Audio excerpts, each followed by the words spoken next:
What's up guys, I'm Mr. Audio, and if you're new here, on this channel we talk about music production, sound design, mixing, mastering, and pretty much anything to get your tracks ready for release.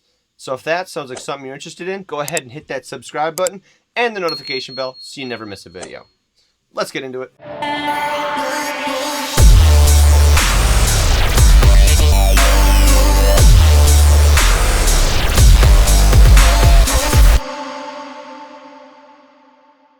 Alright, so this video is going to be about exactly what the title says it's going to be about. A rock/hip-hop producer, i.e. me, tries to make some electronic music. Now I used to listen to a lot of electronic music, so it's very near and dear to my heart. And I always wanted to try to make it, but my sound design skills just weren't up to snuff. But 7 or so years ago when I discovered electronic music, I wasn't so good at sound design. I was a good engineer and vocal processing engineer, but I hadn't yet become a mix and mastering engineer. Now these two last titles are pretty recently new. I've only been doing them for a few years, but I feel like I've learned a lot over the past couple of years, and through the art of mixing, I've picked up a few sound design techniques. So I figured, why not try my hand in electronic music again? Alright, so first I'm going to give you a little preview of the mastered file, and then we'll go through each element of the track and I'll explain my thought process on how I did each step. So I'm going to start right here because it's a little bit before the second drop, and you'll see a cool transition, and then I'll play each element and show you how I got to where I did.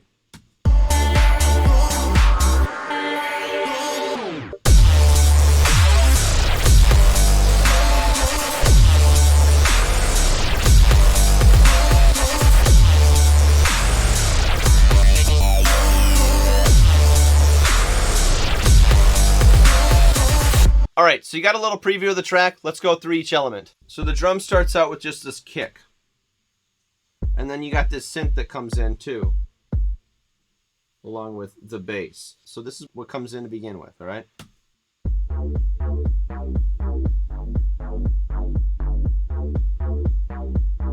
That bass by itself just sounds like this. No. Now I have this low pass filter on right here. I want to shut it off. As you can see, it dulls the high end a bit because I got the high end being carried by other things. Now, before it turned into this file right here, which is obviously an uneven waveform, it kind of has some stereo information. Now, that was by design. I did design this patch myself. I will show you what I did. So this is just a sine wave and a square wave at the same level with the resonant filter on it that swells up with a very short rounded envelope. Now, that sounds like this. This other synth that I have going on while that bass and that kick is happening is just a side-chained sine wave, literally, with 16 voices of unison. 20% detune. This LFO on this filter here with no resonant. And I have the spread all the way up because I want it really wide. Alright, and then comes in this vocal chop here, which actually I took a bunch of vocal samples I got from a cymatics pack. I'm pretty sure I downloaded it for free. I took all the vocal chops, threw it in a drum rack, tuned them to the right pitch for this key, and this is the little melody I came up with.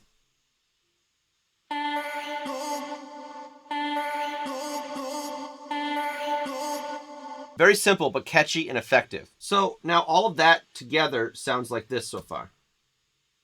Got a snare happening here. So both of these make up this. Obviously it's going into some reverb, and I automate the reverb quite a bit. As you can see here, I throw it into some nasty reverb here at the drop.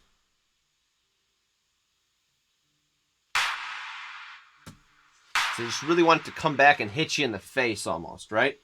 So that's what all this sounds like together. Let's just check it out.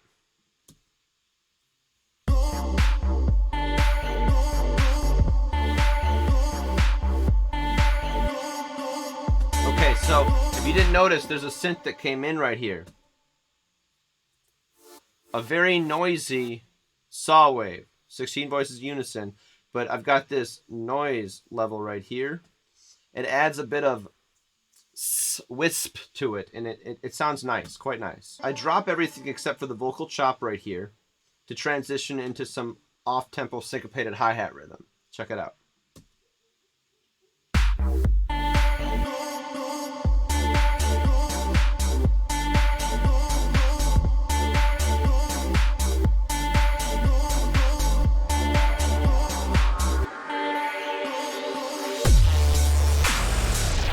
Okay, so we're going to dissect this a little bit here. So I just felt that keeping this slightly noisy synth in the background during the drop added to it. And again, you have these risers here that I steal from lots of productions and pitch different ways. I made that long riser actually out of a guitar that I played. It was an 8th note and I had a delay on it. And then I automated the feedback and delay time, I think, at the same time. And I turned the feedback way up and I turned the delay time way up too. And as it went up, it made this sound. I'm sure I'll do a video on just that part, but it was really cool. How I created this drop, actually, I started out with this synth right here, okay? This synth in Vital. And let me turn all this processing off here. So this is actually a free synth preset that came with Vital when I downloaded it. I didn't know that I was going to use it for a drop. I just wanted something that sounded cool, and I accidentally hit the arrow, this arrow button right here, and it went to this while I was in Stutter Edit, which is the next thing I'm about to show you, and it made this crazy sound. So I used it. So I'm going to shut off all the processing, including the Stutter Edit and all of the instances of OTT.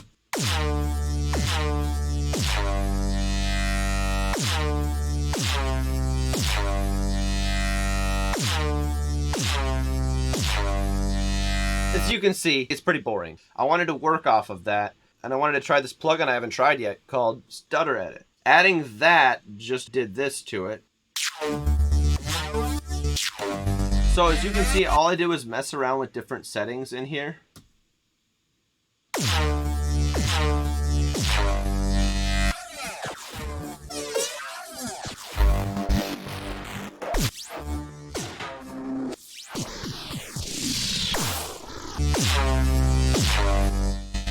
As you can see, you can get some pretty crazy effects with Stutter Edit. So what I would do is I'd record a whole 4 bars of whatever effect I'd want to create in Stutter Edit, and then I would resample it to like this, and I would chop different sections of those pieces out and throw them in and kind of make like my own hodgepodge of a drop. Then once I got something that was satisfying, I would bring it up here, and I would mess around with it with OTT and some other settings. So then I eventually landed on this.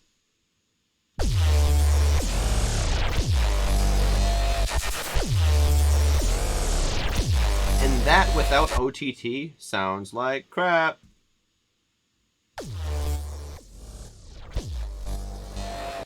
See, all the quiet parts get really quiet, all the loud parts stay the same volume. It's almost impossible to balance this sound in a mix.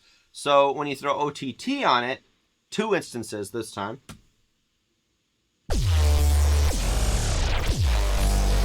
all of those quiet parts come up, and all of those loud parts are somewhat squished, so to speak. That's pretty much how I created the drop here.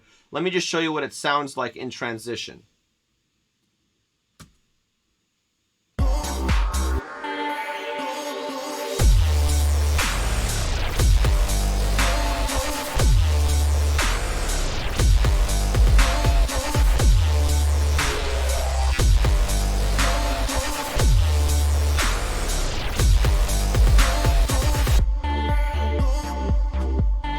So the only thing different about the first and second verse, so to speak, at least that's what I would call them, are some automation happening with the vocals and the rest of the track. I've got a low pass filter kind of automating the frequency, and it goes down.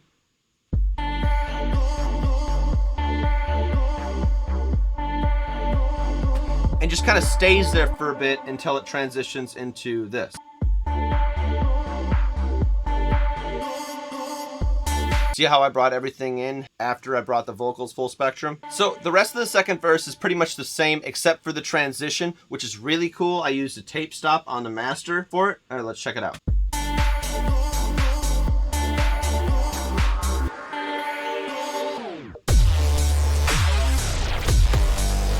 As you can see, that was pretty sick. And each drop is a little bit different than the last drop, except for the last one was just a lot of bit different than both the first two drops. So, I mean, I'll play the whole song at the end of this video. Sorry for making it so long, but I wanted to really go over this. So after the second drop, I kind of let this synth right here carry it. Let's check it out. And then I also mute the vocal bus, but I still have the reverb for the vocals going. So you get this nice ethereal vocal feel in the background. Like they're there, but they're really not there. Here, check it out.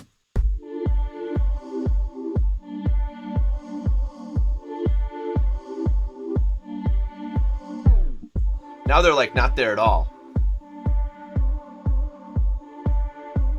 Now I bring in the bass.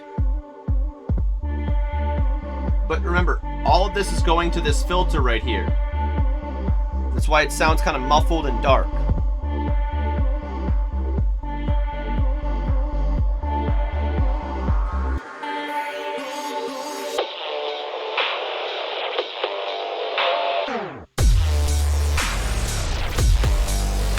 So as you can see, everything after that cool vocal effect I got going on, the rest of the track goes into this filter mode again here.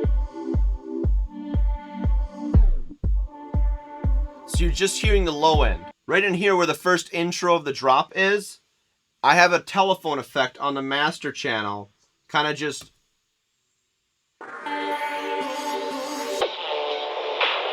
making it sound like it's coming from like a telephone. Very steep filter cutoffs, and I put some reverb in it and some bit reduction. With all that processing done, I had to throw a utility plugin in there and raise it up about 11 dB or so. So that going into the third and final double drop sounds like this.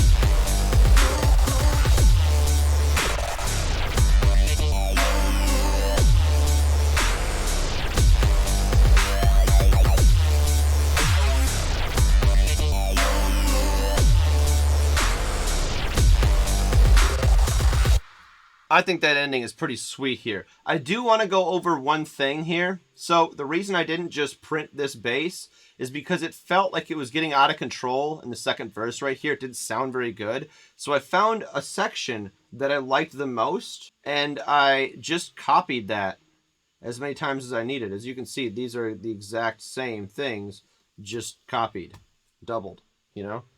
So I did that to create my bass layer. And now there's one more thing I wanted to go over before I leave you on this video, is how I made my kick. Okay, so this kick was actually made. I'm going to show you these tracks here, and this is going to be eye-opening for some of you. I've went over this in a video about phase relationship before. And we're going to look at some real-world practical uses for phase relationships. All right, so as you can see, all four of these kicks go together and reinforce each other. But this isn't a kick here. This is a snare.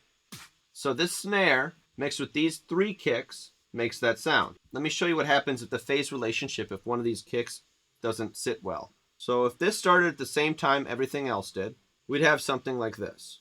All right. Now, we already have some phase cancellations right in the beginning, as you can see with both of these. Now, what I did is I just moved these around until I had a desired point where I found that they were giving each part of the kick the most oomph it could. So right here there's a phase cancellation, but I can't do anything about that, but move this one into a better spot.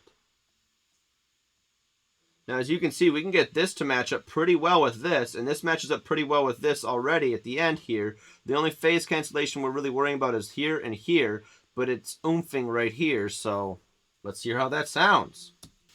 Sounds great. Now, I recorded that, resampled it, brought it all the way up here. So after I resampled up here to this, I raised the clip gain up 11.2 dB. It was clipping, so I used a glue compressor to tame that and resampled up here.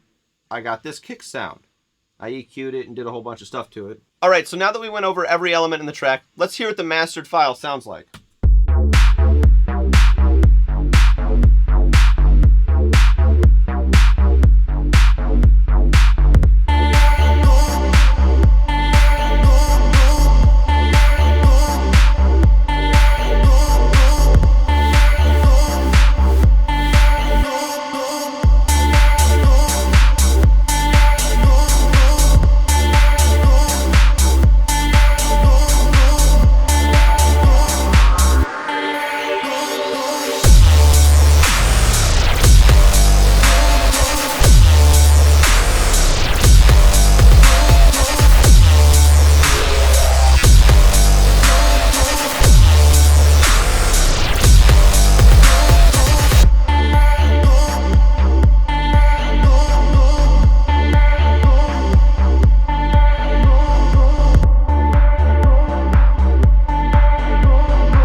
That's all for this video, guys. If you stuck around the end and you're an Ableton user, there's some free racks with links in the description. I'll see you in the next one. Mr. Audio, out.